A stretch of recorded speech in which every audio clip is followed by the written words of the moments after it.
Mick he's got to be the most courageous man I've ever met. Good friend. He's came out publicly for me recently, and I love him to death. But he, the bumps he took with the Undertaker on the cage is just, it's for me to sit here and say that it's off the chart. It's like from a 1 to 10, it's a 12. It doesn't even do those bumps justice. It's like 20. For him to take that bump off the top rope, that one bump where he was on the corner of the cage and Undertaker threw him off, and he just kind of off of one leg off the top of that cage, he rotated and landed kind of on his shoulder and back. Well, what if he had rotated just a little bit, nosedived? Yeah.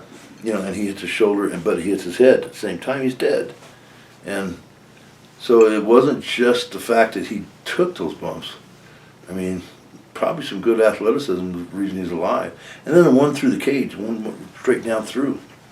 And, my God, and let me get to me real quick. But the one, I remember he had a tooth, a tooth that fell out and was in his nose. Yeah. Yeah. And then,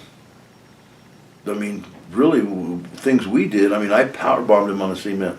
And I'm telling you, he was a big dude at this time. He's lost some weight. He's lost 100 pounds. Yeah. And that's kind of why you're doing it. Yeah. Well, he did it, through through Dallas Page, Diamond Dallas Page, and he went down there and got some advice, and I started out with him, and then went on his own, because you can't stay down there for 6 months in his house, so you have to you get started with him, and then you go away and you have to do it on your own.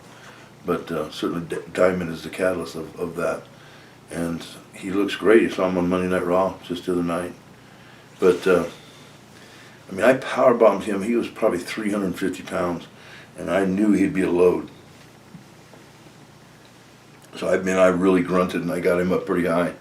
And, man, he splatted on that cement. But looking back, you go, well, all that just, even the power bomb on the cement, pales by comparison from taking that bump off the top. So.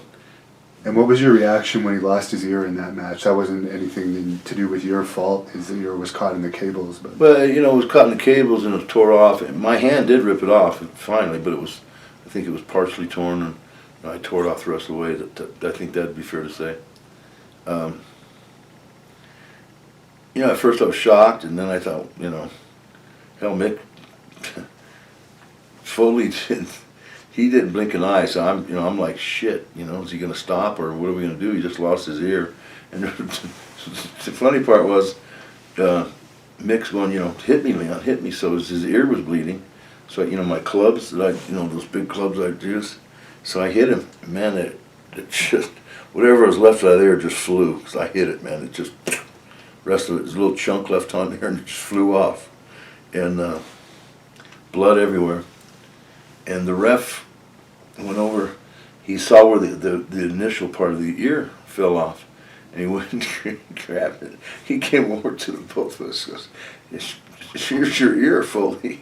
I think I kicked the ref in the stomach and said, drop it, we'll get it later.